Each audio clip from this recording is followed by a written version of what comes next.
Hey folks, if you could all turn your attention here. How are we doing on the live stream? Are we streaming? Okay, great. Okay. So welcome back, everybody. Thanks to the generosity of the Russell Sage Foundation and the Sloan Foundation and Duke University, it's my pleasure and my honor to introduce Jim Wilson, who's a program officer at the Russell Sage Foundation. And I'll say a few things about Jim, but I think one of the most important ones is that we all probably wouldn't be here without him. Jim was one of the first people who introduced Matt and I many years ago, or not so many years ago, and has been central in leading the Russell Sage Foundation initiative around computational social science, meaning that he's read a ton of proposals, a ton of letters of inquiry, which is a kind of preliminary stage where scholars express interest in a subject. And he's also been a faculty member at Fordham University before spending the last 10 years, I think it is, at Russell Sage. So we're gonna hear quite a bit about how to get funding, or kind of maybe not how to, but do's and don'ts, some very practical advice. And I was just discussing earlier with Jim about how rare this type of talk is. I really wish, before I wrote my first grant application, that I had a talk like this, because we simply don't talk about the process, what goes into it, what are the stages of a grant, how much money can you ask for, what types of things can you ask for. Many of you are not yet writing grants, but many of you may soon find yourself writing grants or participating in grant writing with faculty. So we're really lucky to have Jim here. His talk is going to focus mostly on funding within Russell Sage and kind of foundation-based funding. So these are philanthropic organizations like Russell Sage. And if people have questions about federal funding, say from the National Science Foundation or the National Institutes of Health, we're going to suggest that we bring those up in the Q&A. And then Jim has some experience getting federal funding, as do Matt and I. And so we're hoping that we can try to answer questions about that. One short caveat, with some apologies to our international audience, most of our experience is going to be US based. I think a lot of the principles will translate, but not all of them. And so we do apologize for that. We'll do our best to discuss any implications for international scholars working in other funding settings. So if you would just join me in welcoming Jim Wilson, let's give him a big round of applause.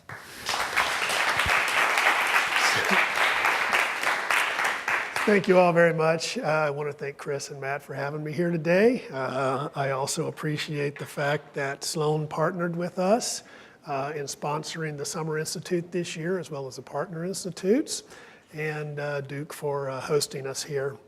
One quick thing, I do play by economist rules, which means that you can ask me questions at any time during this discussion. A couple of things about me. I think you should know who's talking to you. I have something of a checkered career history. I started my life out as a well site consulting geologist. I spent nearly a decade in the oil industry.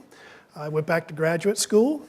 I spent some time at a research institute in Lower Manhattan before moving on to Fordham University as an assistant professor.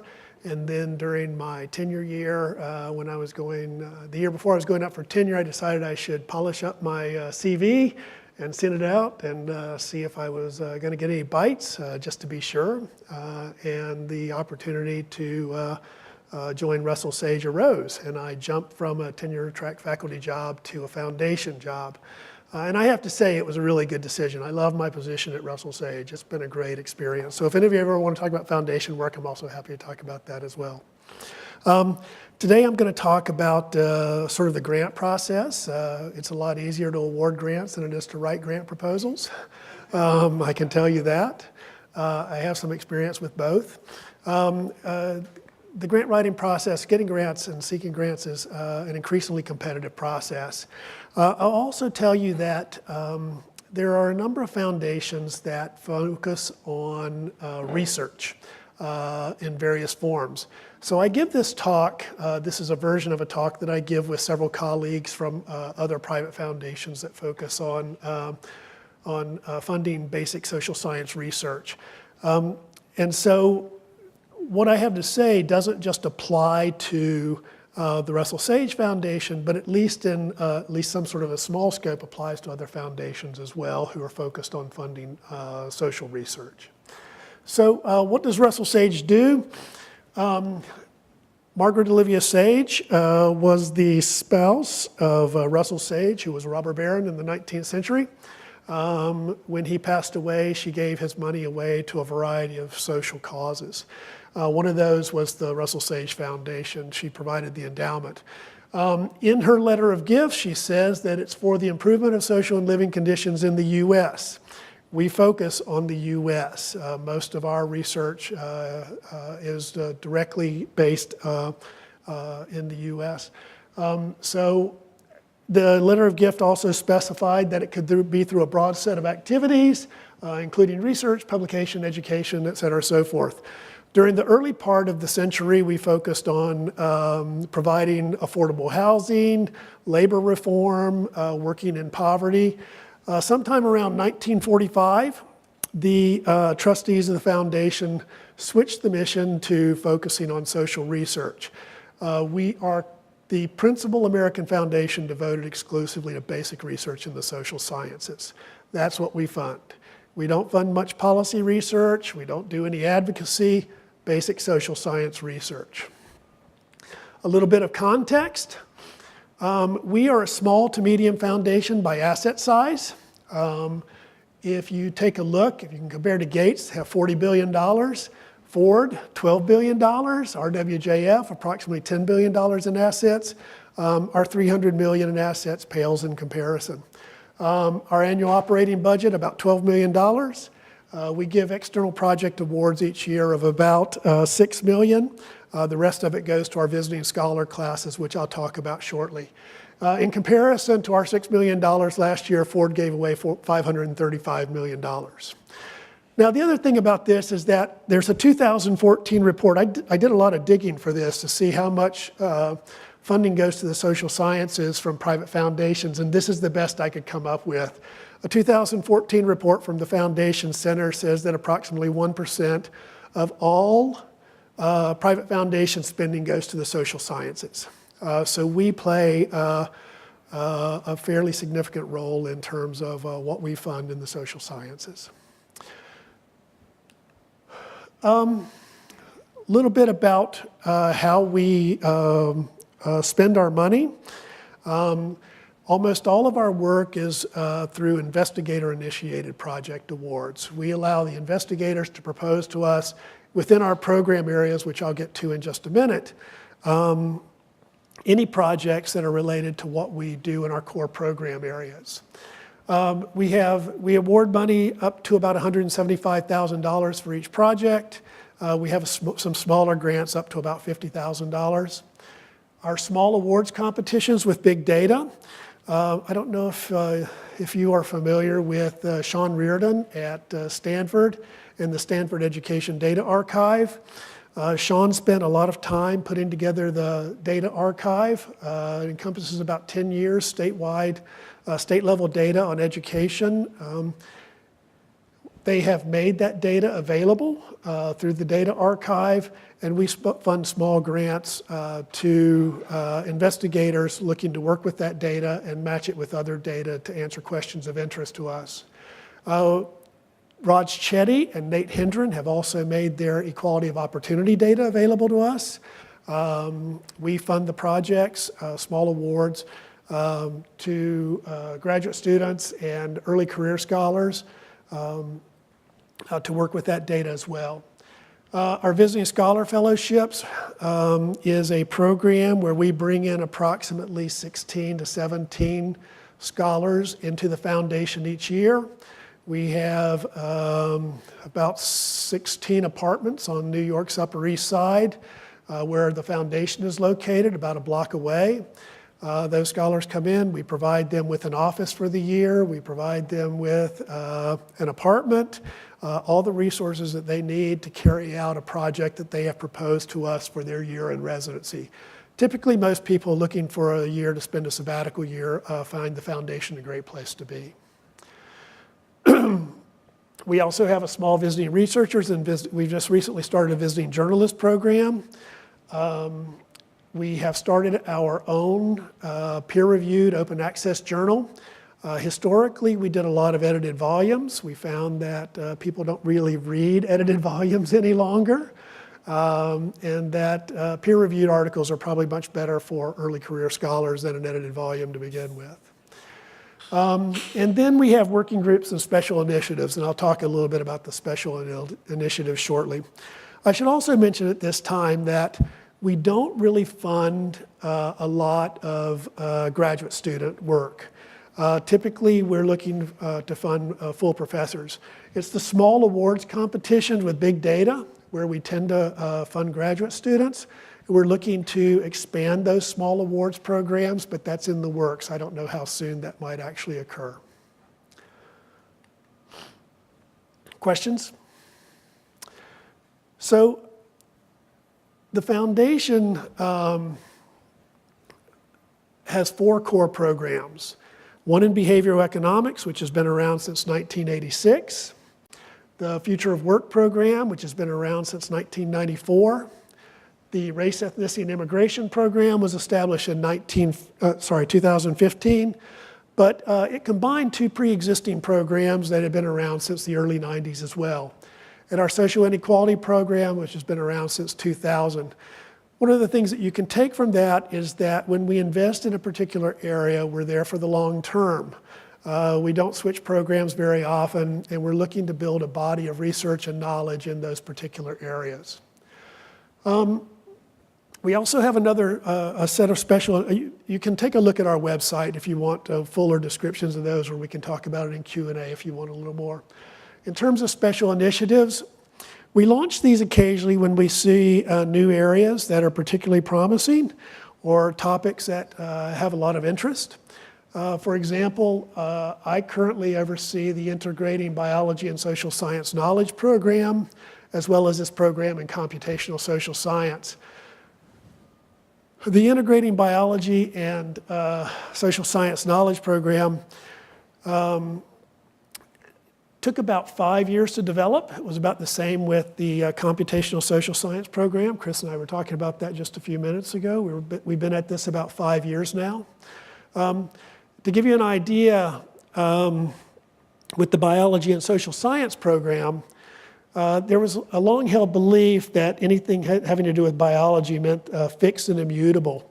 But we now know, based on the evidence coming out of the biological sciences, that environment can have a real impact on biology.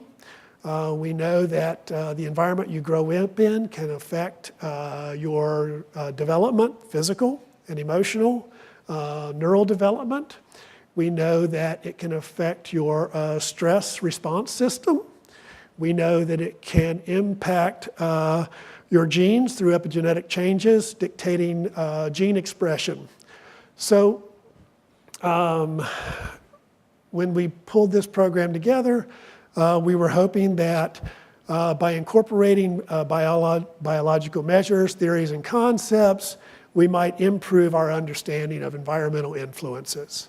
This program has been about around the same length of time as computational social science. In most of these special initiatives, we try and partner with other foundations.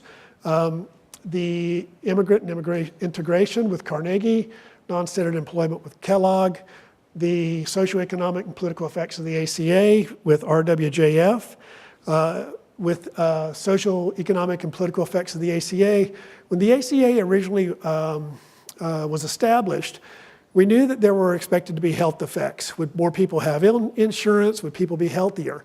One of the questions for us at the foundation is would there be other effects as well, not tied to health? So for example, if a parent had insurance all of a sudden, would that affect children's academic performance because they didn't miss school as much, they had fewer health problems, et cetera. You can see that we are engaged in a bunch of different activities. We've long had a book publishing program. We've started the RSF Journal of the Social Sciences. We have visiting fellowships. The Visiting Scholars program is our preeminent program. We have Margaret or Olivia Sage Scholars. We also bring journalists into the foundation each year. The idea is that many journalists could benefit from the social science knowledge. And I don't know if you've ever read an academic article, but many academics could benefit from the clarity that journalists might bring to them in terms of presenting their work. We're not always so good at that. The Computational Social Science Summer Institute is one of 5 summer institutes that we're running right now. Our Summer Institute in Behavioral Economics has been around for about 30 years. Most of these other summer institutes are at least somewhat modeled on it. The Summer Institute in Behavioral Economics was established in the early 1990s or late 1980s, when behavioral economics really didn't exist except in the mind of Dick Thaler and Danny Kahneman. Economists didn't really recognize it at that point in time. And I would like to think that if you look at most practicing behavioral economists today, many of them actually went through our Summer Institute. And I think there's a general agreement that that Summer Institute helped move the field forward. That would be the hope with the Summer Institute in Computational Social Science, along with our Summer Institutes, is that this is an opportunity to help move the field forward. I was thinking about this yesterday. I didn't get a chance to say what excited me about this when everyone was doing their introductions yesterday. So I'm sorry I didn't get to say that, but I am going to say it today. It's really exciting to me to bring together people from such a broad variety of disciplines. We do this a lot in establishing the Summer Institute in establishing our Computational Social Science Initiative. We spent several years bringing people together from different disciplines across the spectrum. Data scientists, network scientists, sociologists, economists, to help us think about what the potential for an initiative in computational science might involve. And the real problem there, the real difficulty, is getting people on the same page, especially when they come from such a wide variety of disciplines. Matt and Chris have the task of trying to do that in 2 weeks with this group, but I think it should be a really interesting experience for all of you. I hope that you'll find it enjoyable. So, we are a private foundation. How does that compare to getting funding from a private foundation? How does that differ from other granting agencies? The big issue that I typically see is that we are focused on specific programs and funding priorities. If you go to our website, I've already told you, we have programs in these 4 core program areas. We only fund research in those 4 core program areas. So when we establish a special initiative like this one in computational social science, we think about it broadly, but when we think about funding, a proposal under that CSS initiative is going to have to address one of our 4 core program areas to receive funding from the foundation. We typically have more limited resources. That's part of the reason why we really target our funding. I've already showed you what our assets are, about $300 million. And there's generally little interaction between the foundation program staff and applicants. When I was applying for federal funding, I worked with the program staff at NIJ, for example, to really sort of shape the proposal to help take into consideration what they thought as well. As a program director at the Russell Sage Foundation, I don't work with investigators to help shape their proposals. I will talk to them about guidance in terms of the kinds of questions that we're interested in, but it's up to the investigator to propose the project that they're interested in. We do provide reviewer feedback, but that's about it. We don't really work with the investigators in any other way to shape the direction of their project. So, project proposals. some basic guidelines. What we look for are really new and original ideas in the areas in which we're focused on. One of the questions that we ask reviewers to comment on is, what are the questions really compelling, and are they really going to advance the field? So we look for the reviewers to tell us something about that. You have to have a sound and detailed research plan. If you're in the formative stages of developing a project, we're probably much less interested at that stage. With our limited resources, we really like to focus on analysis and writing. We do fund some data collection, but it's really focused on projects that are pretty much fully developed already. It's not the situation where you can apply to us and say, we'd like to develop an instrument because we simply don't support that kind of work.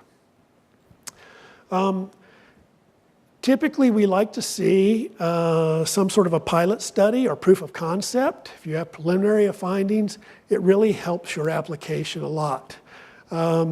That's probably true across the spectrum. If you can show that the project that you're proposing has feasibility, it's always a good thing to include. And then some clarity concerning the interpretation of findings, that you actually know what your project is going to tell you early on. So one of the things that I tell people is that you really should check our website. We are, in my humble opinion, one of the most transparent foundations out there. I don't know if you have a lot of experience researching foundation funding, but everything that you need to know about submitting a grant application to the Russell Sage Foundation is on our website. We have a long list of FAQs developed over many years from people asking us questions. We tell you about eligibility criteria. We tell you specifically the kinds of projects that we're interested in, the kinds of questions that we're interested in addressing, nearly everything that you might need to know. So those guidelines are on the website. The FAQs, I just told you. Submitting on time is always a good thing. We do have people submit late and don't really understand why we can't process their application. We have a budget template on our website that very clearly spells out the kinds of things that we fund, the kinds of things that we don't, or the kinds of things that we don't support in a budget. We also very clearly state that we have a cap of $175,000 with indirect costs. So if you were to send us a budget of $300,000, it would be clear to us that you probably didn't really read our website or pay attention to the budget template that we provided for you. I've already talked about preliminary results. If you have those, it's always good to include them in any sort of project proposal that you send. In terms of data collection, you should already have a draft instrument in place. You should include power analyses, and you should already have IRB approval if needed. The data analysis part, we do provide funding for data access if needed. You should already have that in place. We have a limit if you don't have data access on a project within 180 days of the time you start, or the time an award is made, then we revoke the award until you do have data access. You should include sample sizes, power calculations. I'll talk more about the other kinds of things you'd have shortly. If requested, you should respond thoughtfully to reviewer comments. If we ask you to respond to reviewer comments, it's because the reviewers were largely positive. But I'll talk more about that in just a moment. You should provide very detailed responses. I have a question about the budget. So, I have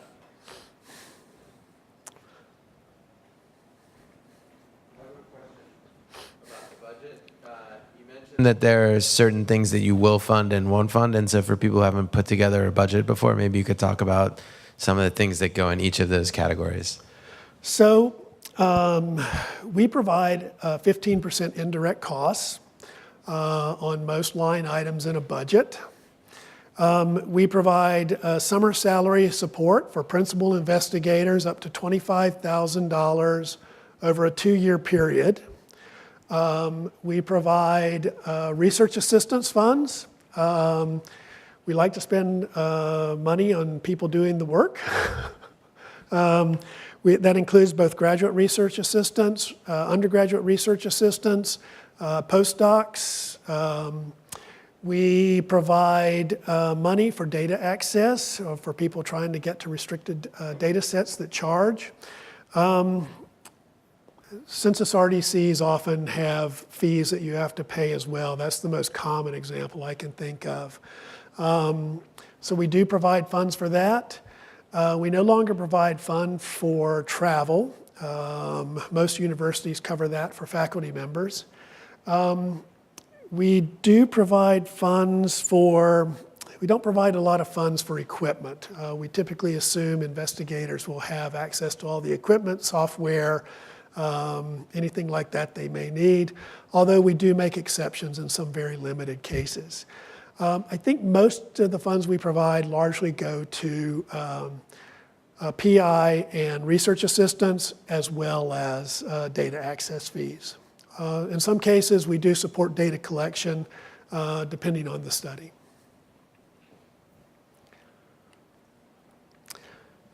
So when you're writing a proposal, well, let's start with the LOI. So at Russell Sage, it's a sort of a 2-stage process. Maybe it's more than that. We require that you submit a letter of inquiry for any project that you're going to propose to the foundation. It's a 4-page letter of inquiry in which you describe the project that you're going to carry out. And then if you're invited to submit a full proposal, that comes at a little bit later stage. But your target audience at Russell Sage, we use external reviewers as well as standing advisory committees to review our proposals. These are interdisciplinary experts in each research area, the programs and special initiatives. In our social inequality program, which I'm affiliated with, we have a sociologist, an economist, a psychologist, I'm forgetting one, political scientist, and a public policy expert on our standing advisory committee. This is true of literally every standing advisory committee. All 4 of our core program areas have a standing advisory committee, and all of our special initiatives have standing advisory committees with disciplinary expertise in the area in which we're talking about. We primarily use active academics. In some cases, I'm more familiar with using practitioners. We do occasionally bring other funders on, especially if we are collaborating with them on a special initiative or a project. And all of them have expertise in the area in which they're reviewing. The RSF review process, which can be a little bit daunting. So as I told you, we do require a letter of inquiry. The way this works is we just passed a deadline, and this is what I was doing about a week and a half ago, was reviewing letters of inquiry. So 2 questions from the live stream, one from Chicago. Since the Computational Social Science CFP indicates that it will fund research on RSF's core programs, how is that different than the regular programs? And is there a willingness to fund wider topic areas such as political polarization in the Computational Social Science program? So first question, how is that different? It's primarily different in the kinds of data and methods that we consider. We sort of allocate those proposals that are using data and methods under this area specifically to that program, or that special initiative rather. But all of the proposals that we consider could just as easily go under one of our core program areas. One of the key things is that we're more willing to look at projects that might be a little riskier because they're using the new data or methods. So when you link big data sets, for example, sometimes the linking works well and sometimes it doesn't link well. I'm sure Matt and Chris know more about that than I do. But we're more likely to fund projects like that under our Computational Social Science Initiative. We had never really considered data projects that use social media, websites really, until we established this initiative, so that's one of the main differences. I'm sorry, the second question? Is a willingness to fund wider topic areas. So I think that means like beyond the core programs through the computational social science program. We're going to stay really targeted on our core program areas in considering all proposals, even under these special initiatives. It's going to be questions that really address issues of concern under our core program areas. Mentioned when in your discussion that you will fund basic research but not policy or advocacy, and I was wondering with topics like healthcare or with migration, how do you make the distinction in practice when you read the proposals? I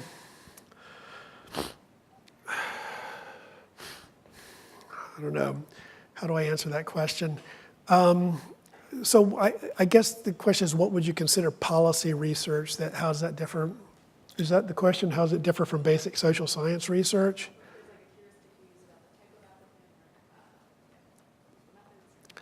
I was talking with someone earlier today that we don't consider policy considerations when we're evaluating proposals.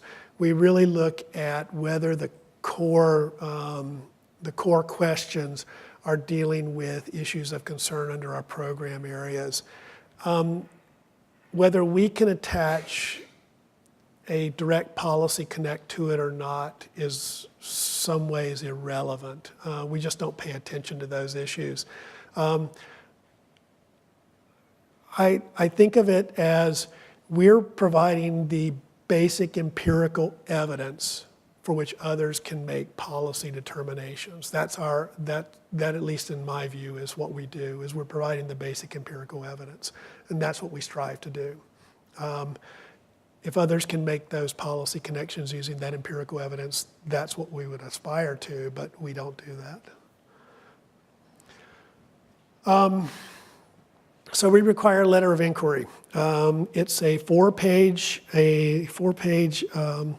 letter to the foundation that is going to lay out the project that you're proposing. A couple of things about the letter of inquiry. It goes through an internal screen in the foundation first, which means that at least 3 of our program staff read the letter of inquiry. If it gets through the internal screen, then we'll send it out for external review. What we are primarily screening for is fit with the foundation's funding priorities.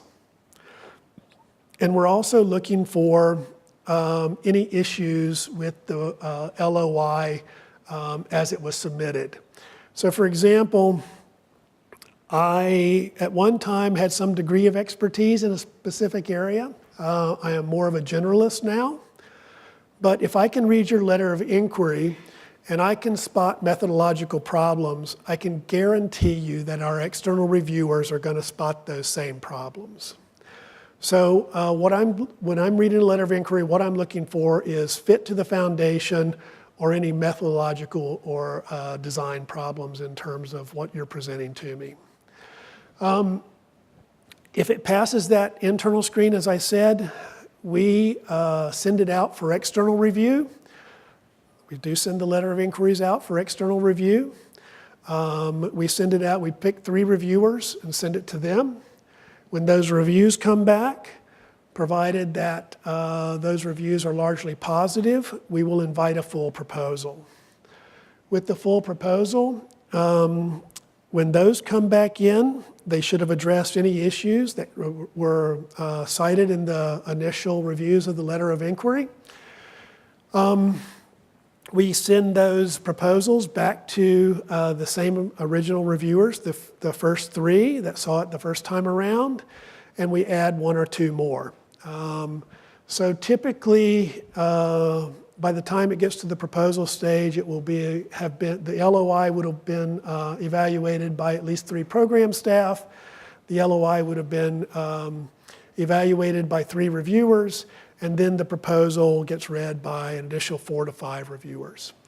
And then once it comes back, we compile all the proposals, all of the reviews, and if we invite investigators to respond to reviewer comments, we include those and we send them to our standing advisory committees. Our standing advisory committees are the people who are tasked with assessing the proposals, the reviews, and the responses to decide whether or not they will go forward to our Board of Trustees for funding consideration. Once it gets to our Board of Trustees, it's not an automatic approval.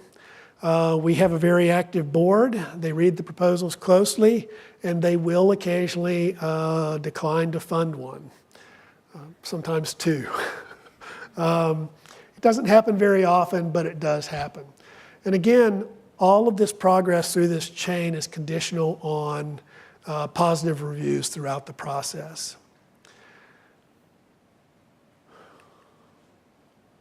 So, go ahead. Questions from the live stream. So Sarah from Chicago asks, can junior faculty join the panel of external reviewers, and how? So for example, now to offer informed expertise in computational social science. And a second question is if you're allowed to basically bid for funding for open access publishing costs. No to the second question. For the open access publishing costs, we don't support that. To the first question, we rely on our networks for decisions about who to invite to join our advisory committees. So we've been working in this area since 1945, as I said. We have more than 30 or 35 years of visiting scholar classes and hundreds upon hundreds of grantees, and we typically rely on those networks when we're looking to replace social advisory committee members. So we go out and try and find the individuals that it will all depend on the kind of expertise we're looking for when someone rolls off one of the committees. I don't know if any of you have ever submitted anything for review. But if you have gotten something back from review before, you know that the comments that you get can kind of be all over the place. Sometimes you get conflicting information. One reviewer likes something about your project that another reviewer hated. They're telling you to do different things. And they can really go sort of off track sometimes. The peer review process, both good and bad. I found that extremely frustrating when I was doing research. So we ask reviewers to comment specifically on the following 5 things. We send them these questions and we say, this is what we want to know. The first thing we ask them is, does the project address an important and compelling question or a set of questions? And is the question framed appropriately in terms of prior theory and empirical work? I will go into a little bit more detail in some of this in just a minute. So to prelude what I'm going to say in a little bit, the question is where we start. It's really the beginning and the end of the proposal. The next thing we ask the reviewers has to do with the research design and the data and the methods. Will the design and the data and the methods that you're proposing help you answer the question that you're posing? Do the qualifications of the investigator suggest the capacity to carry out the work? Do you need to bring on additional expertise? We also want to know what the likely contribution of the project is. Is it going to move the field just a little tiny bit? Are you going to answer a small question? Or do your findings have the potential to really sort of answer some of the bigger questions? And then we just ask them to add any additional comments that they might have. But typically what we really get are answers to the first 4. as I said, everything starts and ends with the question. The very first thing we ask about, are the questions important and compelling, and are they a fit for the foundation's funding priorities? As I have already said, we do very targeted funding, even within our core program areas. Are the questions clearly stated and identified? I can't tell you how many times I've read LOIs or proposals, and I get to the end and I still don't know what the question is. That can either be because it hasn't been very clearly stated, or it's been stated several different times in several different ways without a clear conceptualization of what the question is. It's one of the things I tell people first. When you're drafting an LOI, it should follow a very, very clear structure. And I'll talk about this now really quickly. When drafting an LOI, the most common mistake I see, beyond the fact that it's not clear what the question is that people will spend 3 of their 4 pages with a literature review and then 1 page telling me about the data and the methods. Your LOI in 4 pages should be balanced. It should tell me on the first page what the problem is and what the main questions are. It should probably maybe take another half a page. It should then lay out in as much detail as you can lay out in 2.5 pages why your data are appropriate to answer the questions, why they're better than other data. So it's not just that why your data can answer the question, but why aren't you using other data if those are better? You should explain the significance of that. And you should convince me that your methods are going to help you answer the question as well. I've already told you that you need an interdisciplinary understanding of work. You should not just read in your own discipline. For virtually anything I can think of these days, somebody in other disciplines are doing work on some of the same questions. And I'll give you an example. I think I just talked to someone about this in the meetings. We had a proposal a number of years ago from a team that was proposing to do some work along the lines of child development and later life outcomes. When we sent the proposal out, it got stellar reviews back until we got the reviews back from the developmental psychologist. And the comment from the developmental psychologist was, this was a really great project if it had been done 20 years ago. Their conceptions of child development are out of date by 20 years. This is one of the reasons why we use interdisciplinary review panels. It's important to know from a variety of disciplines the work and the knowledge that's been produced across these variety of disciplines. It's also important, and I think it's also important why you should read broadly, not just within your own discipline. The data and methods, as I said, sure.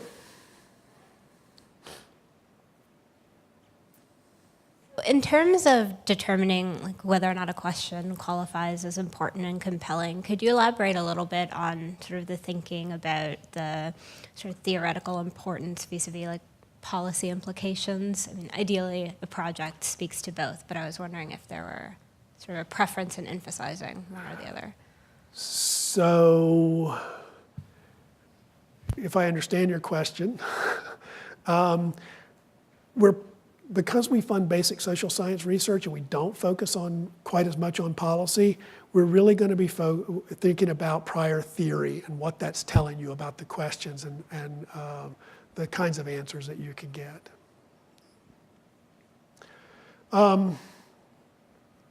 So once you've established the questions, then the question becomes, can you answer those questions in the project that you're proposing to carry out?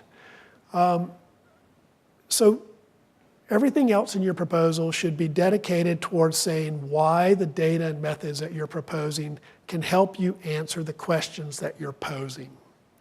You want to overview the research design, the techniques, the data. You want to explain the key independent and dependent measures. Again, I can't tell you how many proposals I read that don't really tell me what those are. They'll just lay out a big list of variables. And then again, why are the data that you're proposing to use the best available? This number 3 point, I think, is especially appropriate here. Powerful new data or methods can't make up for uninteresting or irrelevant questions. And in the same sense, important and compelling questions can't be satisfactorily answered with weak data. It has to be a combination of both. You really have to have interesting questions that we like to see, and you have to have data and methods that are fairly strong. The other thing I'll mention here, without too much fanfare, is that when you're writing a proposal, you have to be very careful about the language you're using. If you are using causal language, you need to have a causal design, because reviewers will pick you apart for it. I will pick you apart for it. If you're writing a descriptive project, don't use causal language. It's really important. Writing grant applications is not easy. You should think about it in terms of what it takes to write a manuscript. You have to put a lot of time and care into it to make sure it's right. So you want to be clear, crisp, avoid jargon at all costs. I don't care what your discipline is, whatever the jargon is in your discipline, and we all have jargon in each of our disciplines, avoid it like the plague. As I've already said, take an interdisciplinary perspective. You want to clearly state the key questions and hypotheses. I've already talked about that. You want to make sure that I know what your questions are. You also want to make sure how you think they relate to RSF interests. That's true of other foundations as well. When you're submitting a proposal to a foundation, make sure you're indicating why the questions that you're asking are relevant to their interests. As I said, we ask investigators when we get reviews back to sometimes respond to reviewer comments. I would think that this wouldn't need to be stated, but clearly I was wrong. If you're ever asked to write a response to reviewer comments, you should not imply in any way that the reviewers are stupid or do not understand the complexity of your thinking. That's tip number 1, because the reviewers will not take kindly to it. If you're writing a response, be detailed, make your case about what you can and cannot do. Sometimes reviewers will ask you for things that are just completely outrageous. You just have to explain why you can't do the project that the reviewers want you to do instead of the project that you're proposing.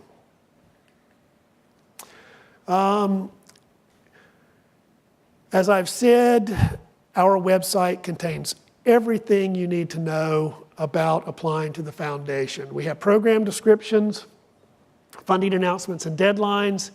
We have a long list of frequently asked questions.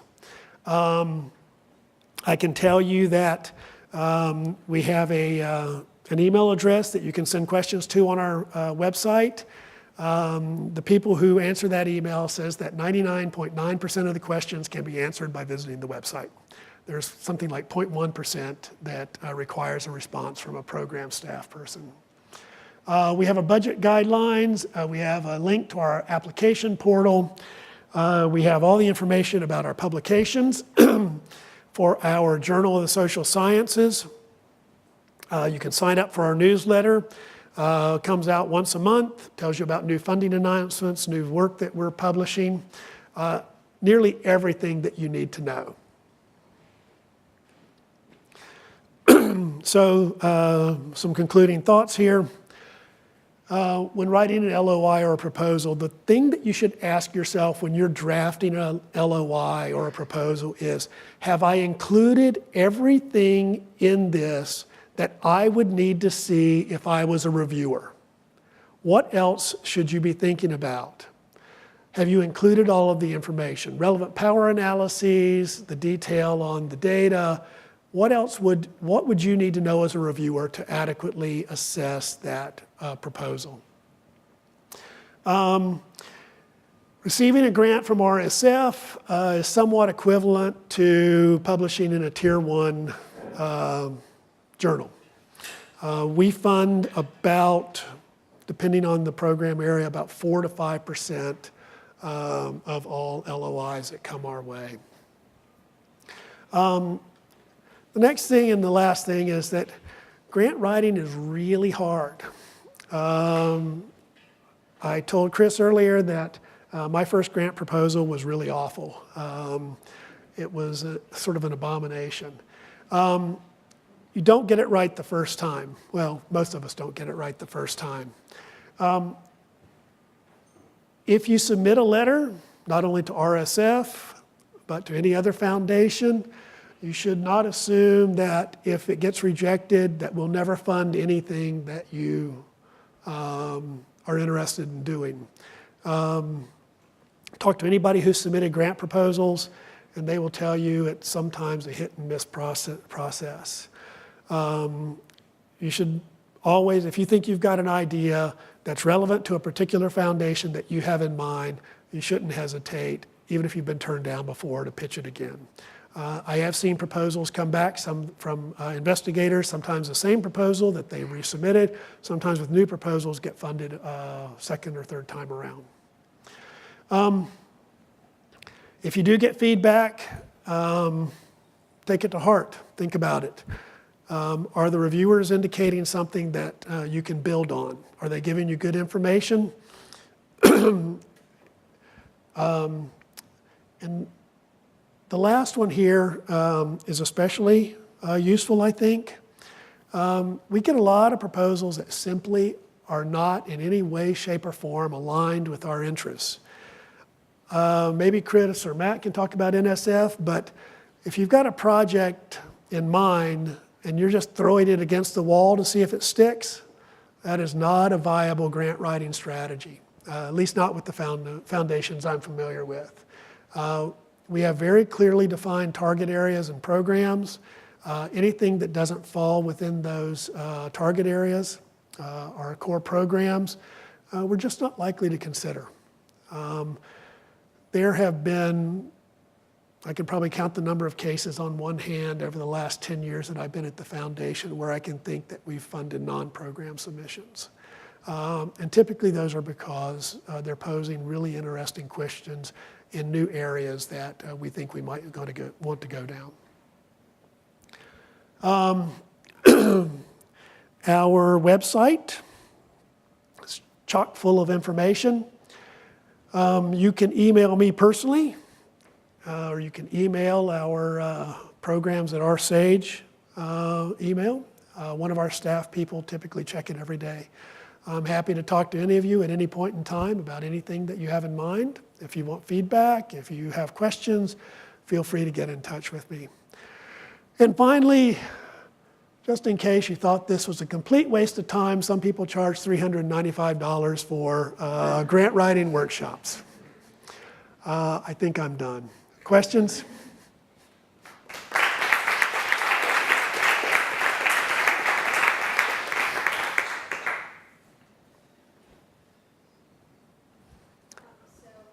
Question from Chicago. Could you talk about what kind of priorities and interests underlie the behavioral economics funding area? I am not as familiar with the behavioral economics program because I don't work with it directly, so I hesitate to answer that.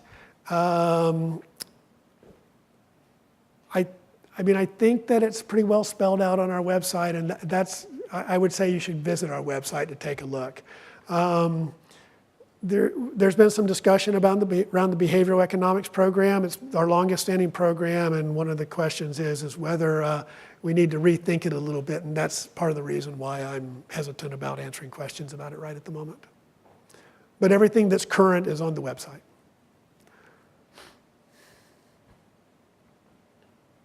No other questions? I'll ask some questions that I think people might not know yet to ask. So I guess like one thing, given that many of our students are not yet, maybe they're being funded by other people, or they, they don't yet, have a sense of what things cost. I mean, if we could get a general sense, maybe bring Matt in or Jim, what are the reasons why people might want grants? Typically it's not just funding a survey. It's something like funding a graduate student, which Russell Sage doesn't do, or for example, getting a course buyout, which would allow you to take some time off teaching to develop a new research project. And we haven't yet talked about, say, overhead or the processes through which universities make contracts with. These are all in your future if you are faculty. Some of them are more exciting than others. But I just want to encourage everyone to think down the road, 2 or 3 years if you're in graduate school, maybe 4 or 5 years. And imagine yourself, now you want to fund a graduate student, or you'd like to hire a postdoc, or you'd like to run a survey that's, say, going to cost, $10,000, $15,000. There's very few places where you can, out of pocket kind of pay for those things, and so grant writing becomes a really, really critical skill. So I would encourage you to think, tomorrow, if you were charged with writing a grant, Jim's given us such a great overview of the process, but think through what you would need to know, what you might like to learn while he's with us here. Matt looks like. I have a question for Jim that I think Chris's question raised that I think is important for people to keep in mind. What would you say is the average time from when the grant is submitted to the time that the money arrives? Because as you're planning your research, assuming everything goes well, as you're planning your research, I think a challenge is you often have multiple projects going at the same time, and there is a large amount of planning ahead that has to happen because of the time lag. So could you talk a little bit about the timing? So for us, and I'm going to think in terms of the timeline we're on right now for our November board meeting. We had a May 24th deadline for letters of inquiry. We turned those LOIs around internally about 2 weeks. They went out for review, I don't know, I've lost track of time, a few weeks ago.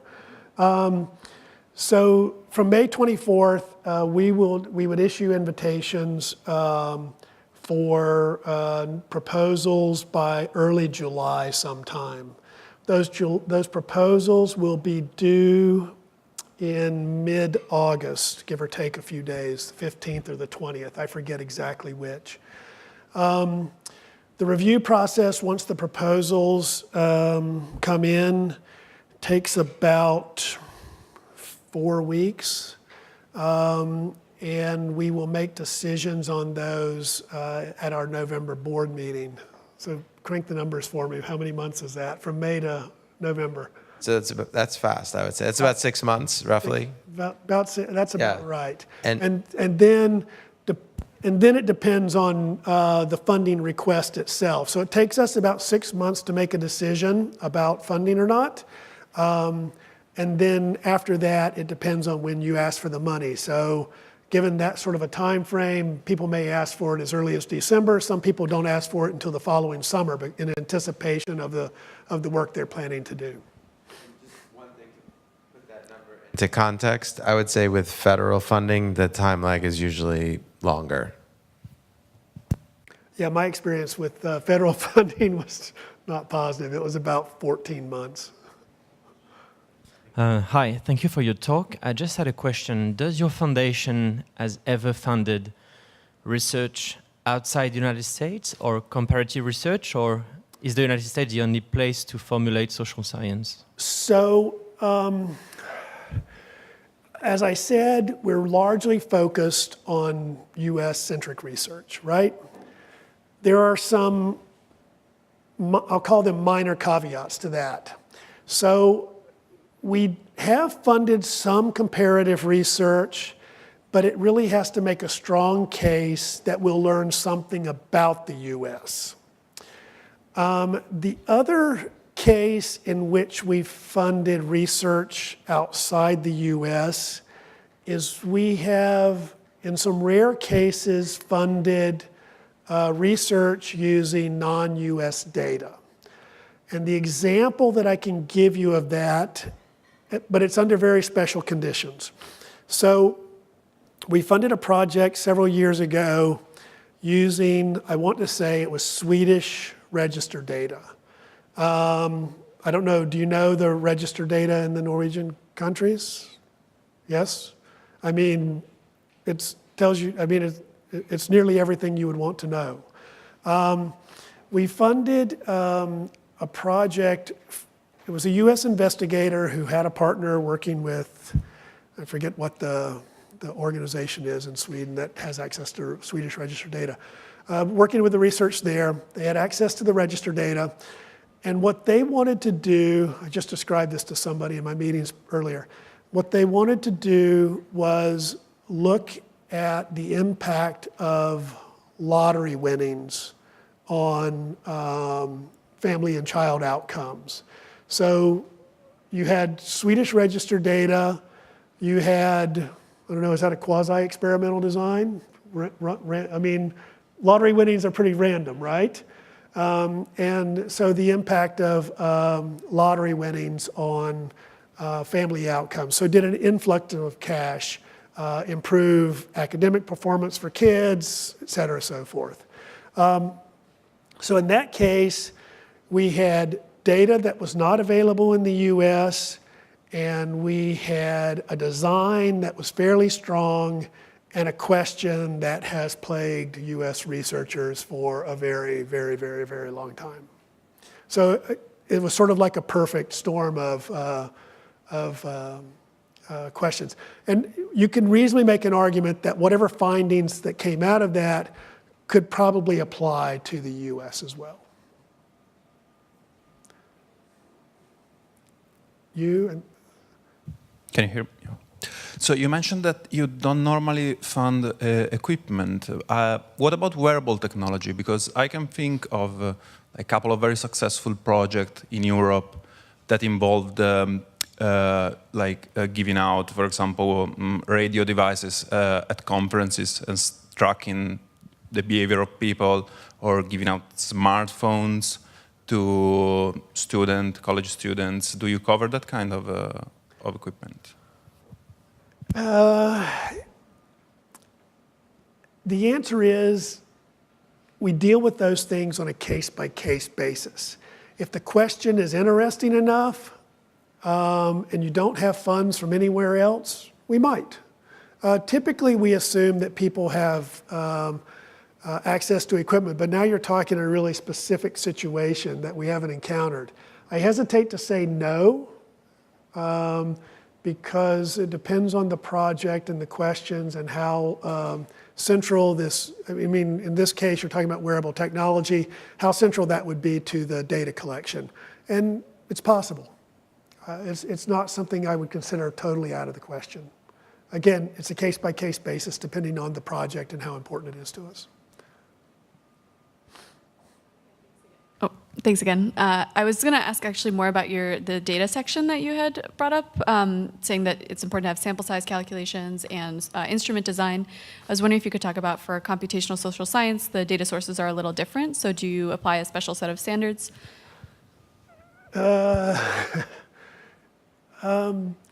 Well, there are some cases in which you don't do power calculations, right? Most qualitative research doesn't come with power calculations. We do ask that you have, I think the main thing is that we do ask that you have a really strong idea about your research design before you apply to us. If you don't have it well formulated yet, you probably can't explain it to us well enough that we're going to fund it. If you know what that research design looks like, then you know what you need to indicate to us to substantiate the design. If that involves power calculations, if that involves qualitative research and what you might need to talk about in terms of whatever those things are, you should have a well-formulated plan before you apply. you should be pretty well entrenched and know what you need to provide.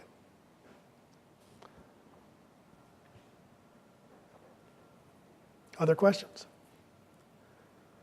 I have a question. So you talked about the importance of having pilot results and sort of proof of concept, but often it's difficult to have proof of concept or pilot results without having a lot of resources to begin with. So could you talk a little bit about maybe how you've seen people successfully manage that challenge? It is difficult. Some people are able to sort of carry out the initial work just in the course of their everyday research lives. It's difficult. We have a small grants program it's called a Presidential Awards Program of up to $50,000 to carry out proof of concept studies or pilot projects that people can apply for. So if you're thinking about the early stages of a project like that, you can often apply for those smaller awards. And I know that that's also true of some other private foundations that fund research as well. They have these smaller award programs to help you sort of provide seed money that will get you off the ground and moving forward. Other than that, I mean, universities will often have, probably slush funds is not the right term to use. I don't know what the universities have that, they have like these little faculty research grants that, and sometimes they have a lot of money to help provide faculty funds to sort of get them off the ground and going. It depends, but it depends on the university.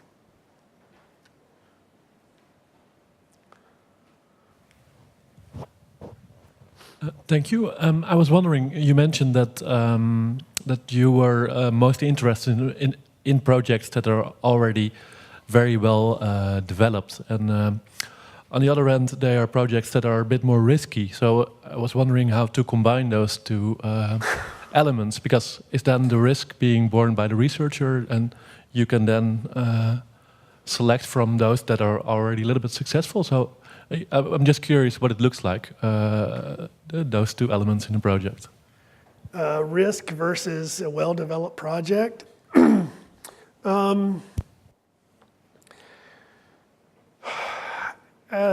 So I think, as I indicated earlier, we really have limited resources, and so we really like to target those funds at the later stages of a project.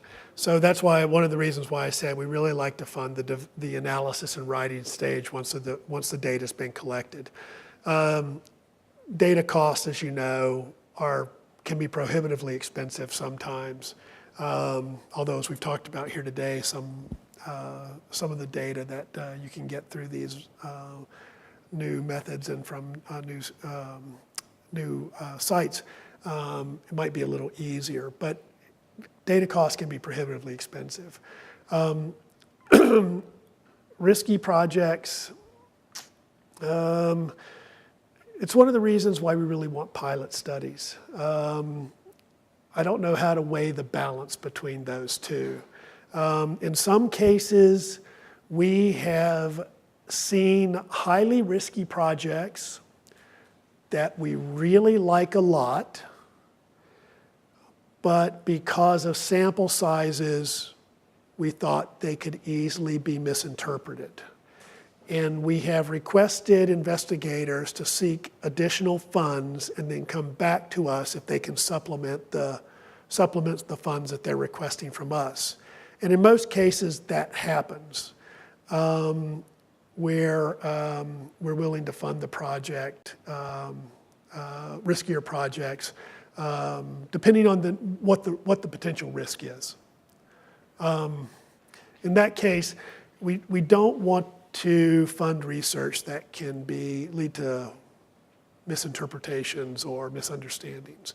And typically that's, if you're trying to draw conclusions off too small of sample sizes, that can be problematic.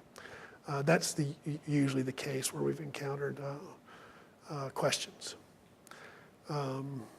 Yeah.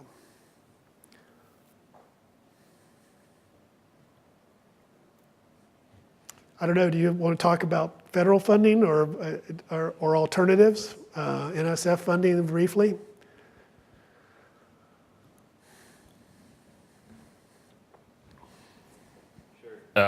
So maybe just briefly, we could just give a super brief overview of how the federal process might differ a little bit from the foundation process. And again, with apologies to our international audience, I don't have any experience with international science foundations. Typically, federal funding is tied to citizenship. So as Americans, it's hard for us to get funding from the European Science Foundation. I'm sure there are some joint initiatives, especially in our area, such as the Digging into Data initiative, which link the European Science Foundations to the National Science Foundation. Maybe I'll talk about NSF, you could talk about NIH. Okay, so I'm both a former grantee of NSF, and I also sit on the advisory council to the National Science Foundation's Social, Behavioral, and Economic Sciences Directorate. So I can tell you a little bit about the organization of the foundation and how it might differ a little bit. So, okay, let's see. The first thing I would say, the first significant difference is that this is taxpayer-funded research. And so that means that the NSF, the National Science Foundation, has to be funded through an act of Congress. It has to actually, people have to vote to fund the NSF at different levels. And so there are, negotiations about whether or not taxpayers should support something, right? So currently in the NSF, we're facing a lot of pushback around research that's perceived as unimportant or frivolous, and a lot of the earlier questions were about the policy relevance of the work. And many federal sources also focus on basic research, and I think maybe it's useful to clarify what we mean by basic research. That means research for research's sake. So, even if the answer doesn't have some broad relevance, we still want to know the answer, right? And NSF will fund that research, but NSF also has a criterion that when you write up your proposal, in addition to many of the same elements that Jim described, though you don't write a letter of inquiry, you typically submit a proposal, and the proposal is much more involved. It involves a lot more paperwork, a lot more, you need help. And so most universities will have something called some type of grant office. Some of them are very large, so at Duke, we have dozens of grant administrators, and typically as a faculty member, you would approach one of those people well in advance of the deadline, because it's actually a very involved process to submit a grant. Again, there's lots of loopholes that have to be jumped through. And then you would write something like the project description that Jim described. So you wouldn't write a letter of inquiry. You wouldn't have to do that first screening phase. And then, but you would have to include the same kind of budget items that Jim described. And one big difference would be, again, this concept of overhead. So federal grants typically pay some amount of money to your university for basically, you could think of it like to keep the lights on. So for example, many top universities, such as Harvard or a place like Duke or Princeton, if you win a $100,000 grant, for example, as much as say 60% of that could go to this thing called overhead. Okay, so instantly your $100,000 grant becomes $40,000. Bummer, right? Okay, and now on top of that, let's say you want to fund a graduate student for a year. And though you as a graduate student may receive $20,000 or $25,000 a year after taxes, the faculty member also has to pay for your health care and for your tuition very often.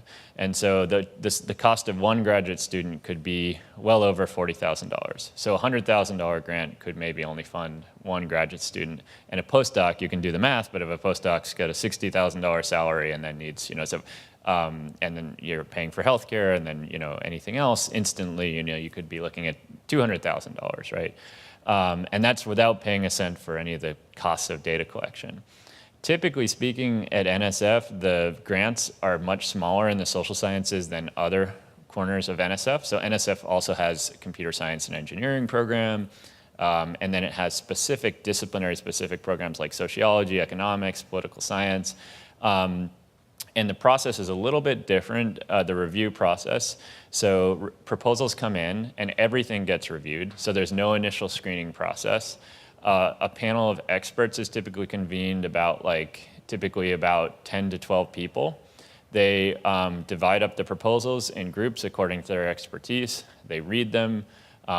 External reviewers who aren't convened as part of the panel will also come along and read the proposals, or not come along, they're recruited to evaluate the proposals, and they send comments. Then everybody goes to typically Washington, D.C., and there's a discussion about each and every proposal for a grueling 2, sometimes 3 days, and every proposal is ranked. And then a recommendation is made about which proposals are of fundable quality. And then there's a negotiation process between the staff of the National Science Foundation and program officers who have Jim's role. Very often they're either current or former faculty members, just like Jim, and their job is essentially to advocate for things to be funded. And then there's a decision made at a higher level about how much should be funded, and that's partly based upon how much money Congress gives to allocate money to grants. And then if and when that comes through, then money is finally, and the grant is judged as competitive, then the money gets transferred after, this many rounds of review by many people.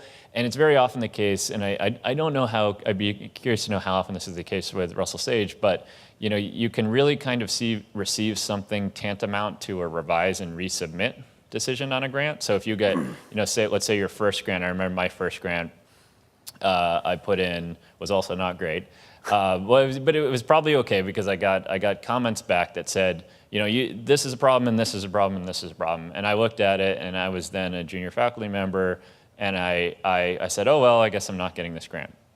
And then I was having lunch with a senior faculty member a few days later, and he said, oh, how'd that NSF grant go? And I was like, oh, I didn't get it, and they said there was a bunch of problems. And he said, well, let me see it. And he read it, and he said, this is an R&R. You need to fix these things and resubmit it. And sure enough, the next, thankfully he said that, and now as a reviewer and on the council, I've seen this unfold a lot. So the problem with these federal sources, and NIH, as I think Matt will tell you, each one has its own complex system, which is why these staff that you would work with at your university are so important. They can be very Byzantine, so whereas NSF will have panels, NIH will have study groups, and so on and so forth. So it's a whole new thing you have to learn.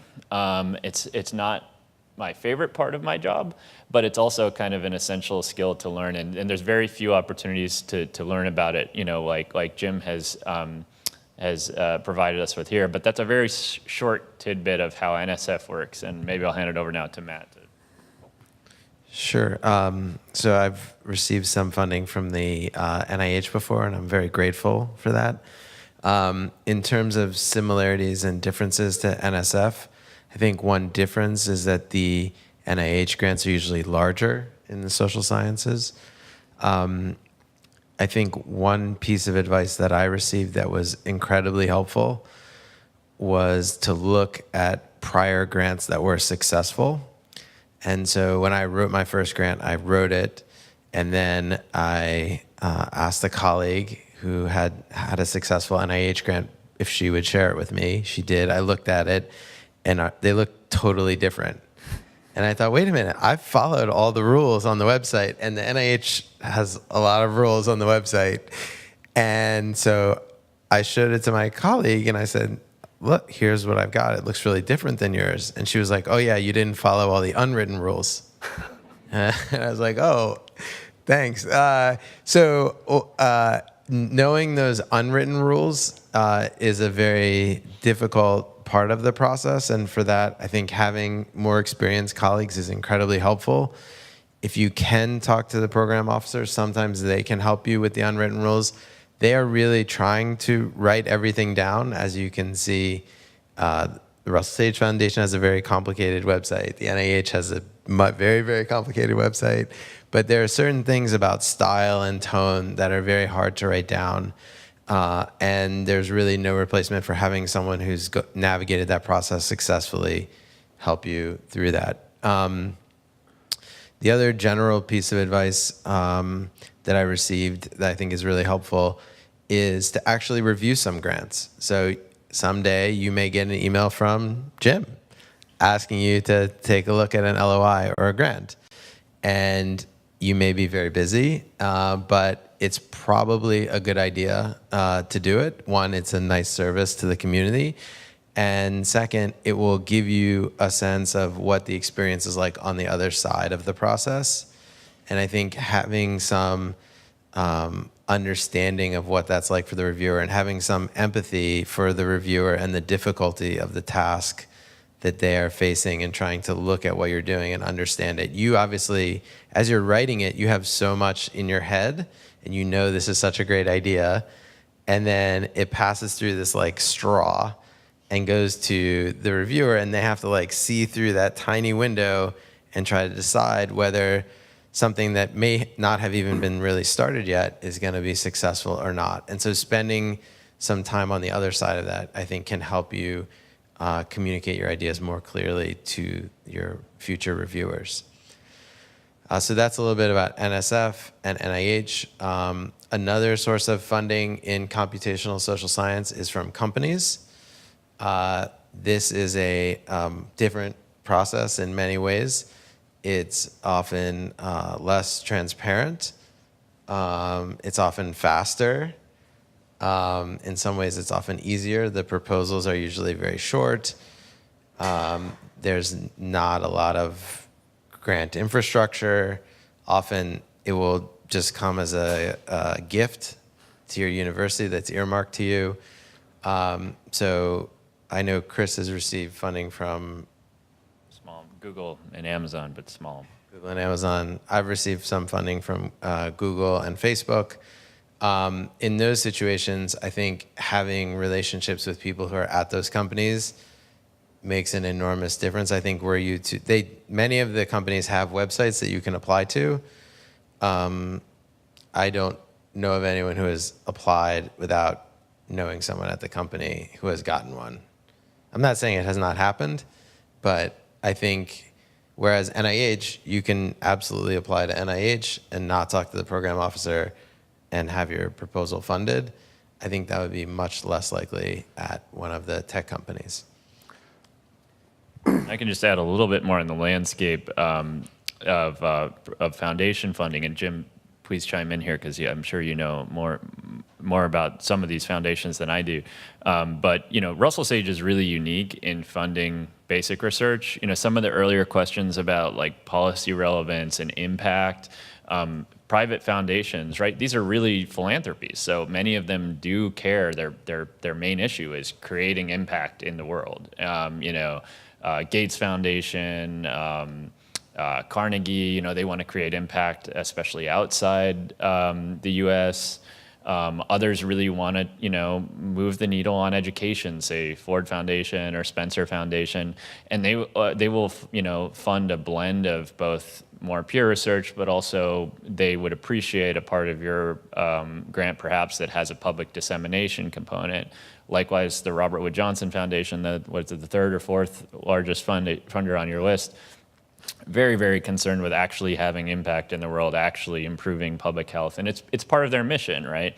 And so though we might like to say, that they would all fund what we like to do or that they would all like to fund our favorite area, we really are to some degree at the mercy of funders and what their priorities are. And they people on the boards of these foundations do that work, just like the advisory council at NSF has conversations about broadly what areas should NSF be funding in. And the one good piece of news, and I mentioned this in the first day, is that there's just a lot of interest in a lot of places. So the Ford Foundation has a big initiative now around reducing unequal access to digital technology.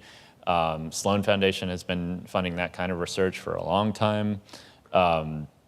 Carnegie Foundation is really interested in social media research. The question is like, how do you find out about this? How do you can visit their websites, You can learn a little bit that way, but also you should know that many universities have kind of a grant liaison person whose job it is to kind of help you understand the grant making landscape. And so if or when you find yourself in a junior faculty position, you should reach out to this person and say, hey, I'd like to do research on X, can you help me brainstorm funders? And the other piece of advice, and I really want to echo Matt's advice on getting someone else's grant to follow off of, is look at other people's CVs who have done the type of research that you'd like to do and see where they got money.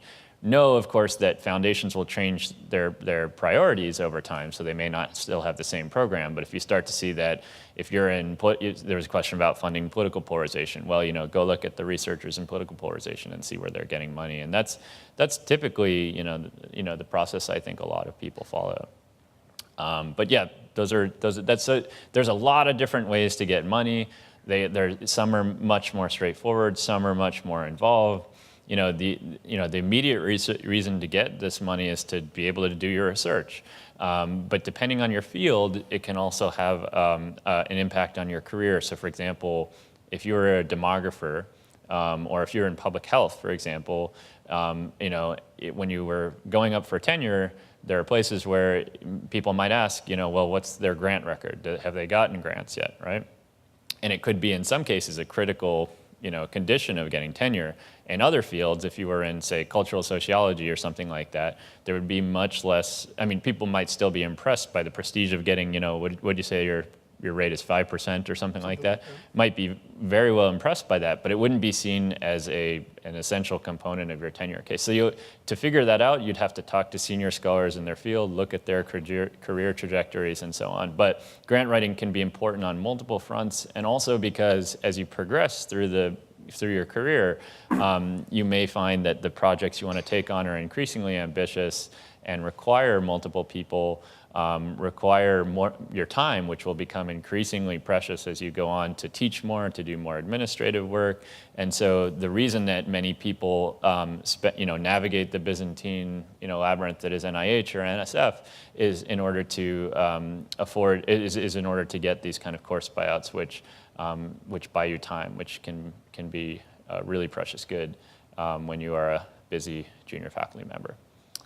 One final thought in terms of learning, you might want to, just like you might want to get someone else's grant application, if you are working with a faculty member, say as a postdoc or as an advanced graduate student, you might learn something by helping out on that grant. I learned quite a bit by doing that over the years, helping faculty I was working with as a graduate student. And that's another way to learn the kind of tricks of the trade, especially these unwritten rules that Matt was talking about before.